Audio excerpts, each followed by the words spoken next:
কয়েকটি সেট আরও আমরা এখন শিখব। প্রথমটি সসীম সেট, অর্থাৎ যে সকল সেটের সীমা থাকবে, কি বললাম, যে সকল সেটের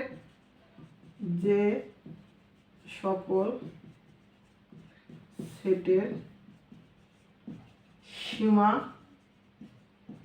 বিদ্যমান, অর্থাৎ যে সকল সেটের সীমা বিদ্যমান সেগুলো হলো সসীম সেট।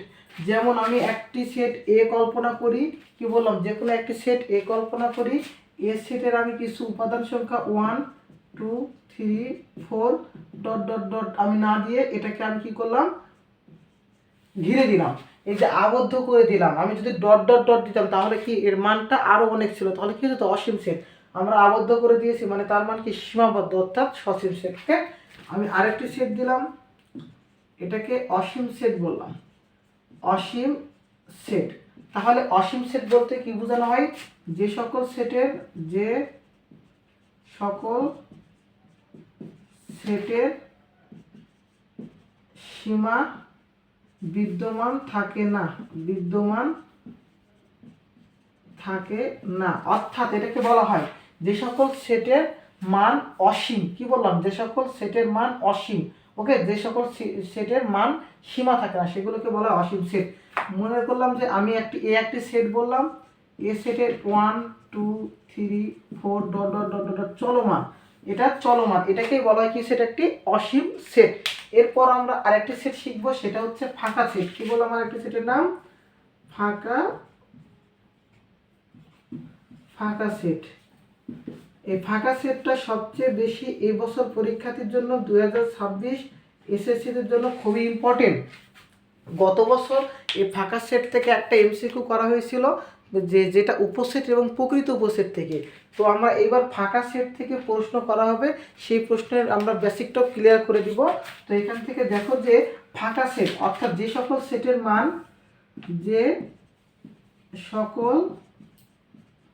সেটের মান বিদ্যমান নেই, কি বললাম, যে সকল সেটের মান বিদ্যমান নেই মানে কি, যে সকল সেটের মান নেই অর্থাৎ নাই, সেগুলোকে কি বলা হয়, ফাঁকা সেট বলা হয়। ওকে, ফাঁকা সেটের মান তাহলে কি বিদ্যমান থাকবে না। তাহলে আমি একটা বললাম যে এ একটি সেট, ওকে, কি বললাম, এ একটি সেট, এইটা সেটের এখানে এমন একটি উপাদান কোনোটি বিদ্যমান নেই, তাহলে এটাকে আমি প্রকাশ করতে পারি এইভাবে সেকেন্ড ব্র্যাকেট দিয়ে, কি বললাম, এইভাবে সেকেন্ড ব্র্যাকেট দিয়ে, এর মধ্যে কোনো উপাদানই নেই। ওকে, তাহলে এখান থেকে আমি একটু পরে আরেকটি প্রশ্ন করব, আগে প্রকৃত উপসেট এবং উপসেটটা পড়ে আসি। তাহলে এখান থেকে উপসেট আরেকটি হলো প্রকৃত উপসেট। ওকে, এখান থেকে উপসেটকে ইংলিশে সাবসেট বলা হয়, কি বললাম, সাবসেট। ওকে, তাহলে তোমাদের পরীক্ষায় আসলো যে উপসেট কি এবং প্রকৃত উপসেট কি, উপসেট কি এবং আরেকটি আসলো কি, প্রকৃত উপসেট কি।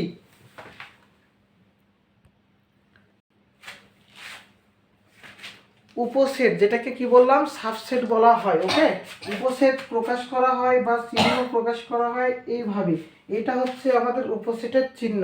ওকে, তাহলে উপসেট বলতে কি বোঝানো হয়, মনে করি যে এ একটি সেট, কি বললাম, মনে করি এ একটি সেট। এখন এ সেটের উপাদান আমি বললাম যে 1 2, তাহলে এখানে এস একটি সেট, এর উপাদান হচ্ছে 1 2। ওকে, অর্থাৎ এই উপাদানগুলো দিয়ে যতগুলো সেট গঠন করা যায় সে সেটকে প্রকৃত উপসেট বলে। কি বললাম, এই উপাদানগুলো দ্বারা যতগুলো সেট গঠন করা যাবে সেগুলোকে বলা হয় উপসেট, সেগুলোকে বলা হয় উপসেট। আর এই উপসেট যদি যে কোনো একটি মান এখানে বিদ্যমান না থাকে, এখানে একটি মান বিদ্যমান থাকবে না, সেটাকে বলা হয় প্রকৃত উপসেট। বিদ্যমান থাকবে না, একটি মান বিদ্যমান থাকবে না, সেটা আমি অঙ্কের মাধ্যমে করে দেখাবো, যেটার মান একটা উপাদান বিদ্যমান থাকবে না সেটা প্রকৃত উপসেট। আর উপসেট বলতে বোঝানো হয় উপাদানগুলো নিয়ে যতগুলো সেট গঠন করা যায়, উপাদানগুলো নিয়ে যতগুলো সেট গঠন করা যায় সেটাকে বলা হয় উপসেট। তাহলে এখানে আমরা একটি অঙ্কের মাধ্যমে শিখব।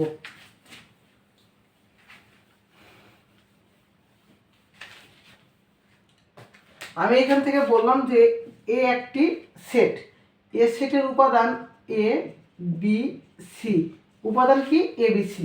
তাহলে উপসেট বলতে কি বললাম যে এক সেটের উপাদানগুলো নিয়ে যতগুলো উপসেট গঠন করা যায় বা সেট গঠন করা যায়, অর্থাৎ উপাদান থেকে কি করব আমরা সেট গঠন করব।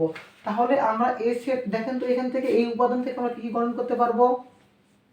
প্রথমে যে সেটটা আছে সে আগে সেটটা লিখে নিব এবিসি, তারপরে সেমভাবে এবিসি নিয়েছি, এরপর এখানে 3টা করে আছে, এবার 2টা করে লিখব এ কমা বি, এ কমা বি, আবার এ কমা সি, এ কমা সি, এরপর B comma C, B comma C, এরপর আমরা লিখব কি একটি করে 2টি করে লেখা শেষ, এবার লিখব আমরা একটি করে এ বি, আর একটি লিখব কি সি, এবং শেষে আমরা একটা ফাঁকা সেট দেব। কি দিব?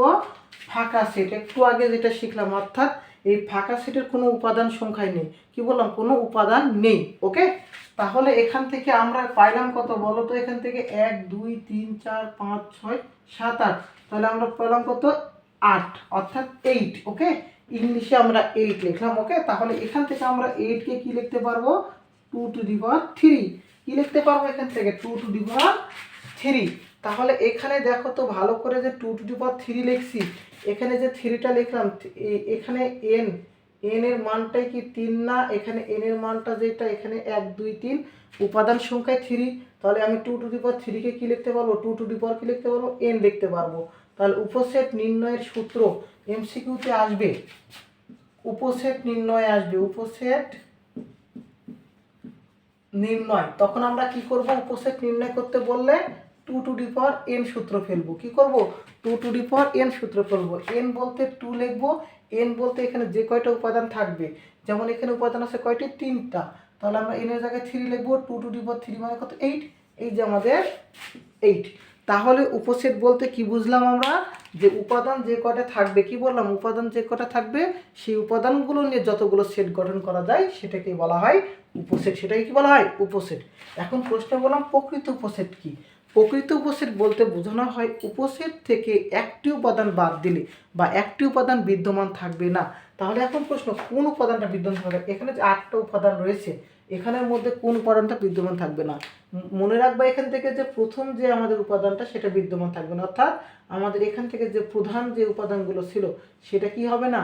বিদ্যমান থাকবে না। সেটাই হচ্ছে আমাদের প্রকৃত উপসেট। তাহলে এখানে প্রশ্ন, প্রকৃত উপসেট নির্ণয়ের সূত্র 2 to the power n minus 1, মনে থাকবে 2 to the power n minus 1, আর উপসেট নির্ণয় সূত্র 2 টু দি পাওয়ার n। সবসময় 2 টু দি পাওয়ার 1 মাইনাস 1 হবে প্রকৃত উপসেট। মানে উপসেট সংখ্যা যে কয়টা বের হবে সেখান থেকে আমাদের একটা উপসেট কি যাবে? বাদ যাবে। তাহলে এটা হয়ে যাবে কি? প্রকৃত উপসেট। ক্লিয়ার? এইভাবে তোমরা তোমাদের অনুশীলনীর যে অঙ্কগুলো রয়েছে, তালিকা পদ্ধতি, সেট গঠন পদ্ধতি, তারপরে এইভাবে উপসেট থেকে প্রকৃত উপসেটের অঙ্ক নির্ণয়, এইভাবে তোমরা সমাধান করে প্র্যাকটিস করবা।